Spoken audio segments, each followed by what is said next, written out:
Hello friends, এই দেখুন সব সবজি দিয়ে এখন ভাজা হচ্ছে, তারপরে মশলা দিয়ে আবার কষানো হবে। তো পুরো ভিডিওটা দেখতে পাবেন। কড়াইতে তেল দিয়ে দিয়েছে, তারপরে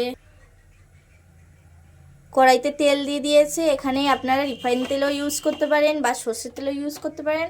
আমরা সর্ষের তেলই ইউজ করছি। এবারে তেজপাতাটা দিয়ে দিলাম।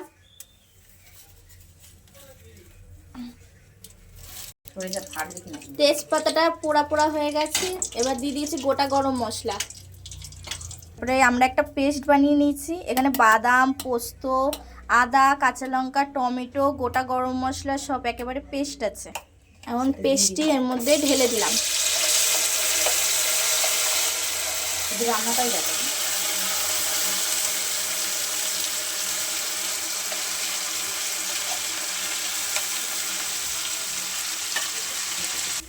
এবার মশলাটা দিয়ে দেওয়া হয়েছে, এবার কষানো হবে। এবার দিয়ে দিলাম স্বাদ মতো নুন। আমরা এখানে 2 চামচ নুন ইউজ করেছি, আপনাদের পরিমাণ বুঝে নুন ইউজ করবেন। আর একটুখানি দিয়ে দিলাম কাশ্মীরি লঙ্কা গুঁড়ো, দিয়ে ভালো করে এটা এখন কষাবো। কষানো হয়ে গেলে ভাজা সব সবজিগুলো এর মধ্যে দিয়ে দেওয়া হবে। আর মশলা কষানোর সময় রোস্টে কখনো হলুদ দেবেন না। এবার মশলা দিয়ে তেল ছেড়ে গেছে, মানে আমাদের মশলাটা কষানো হয়ে গেছে। এবার দিয়ে দেবো ভাজা সবজিগুলো। এখানে আপনারা পনিরও ব্যবহার করতে পারেন।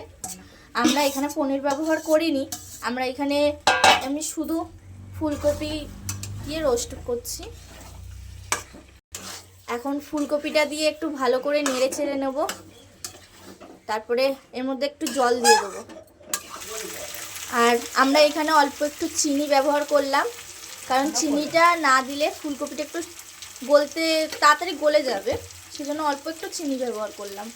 আপনারা অ্যাভয়েড করলে করতে পারেন, দিলে দিতে পারেন। এবার আমরা এখানে একটু জল দিয়ে দিলাম পরিমাণ মতন। আপনারাও আপনাদের পরিমাণ মতন জল ব্যবহার করবেন। আমরা এবার জল দিয়ে দিয়েছি, এবার ঢাকাটাও দিয়ে দেবো একটু সেদ্ধ হওয়ার জন্য। এবার আমরা ঢাকনাটা খুলে দেখব যে ফুলকপিটা সিদ্ধ হয়েছে নাকি।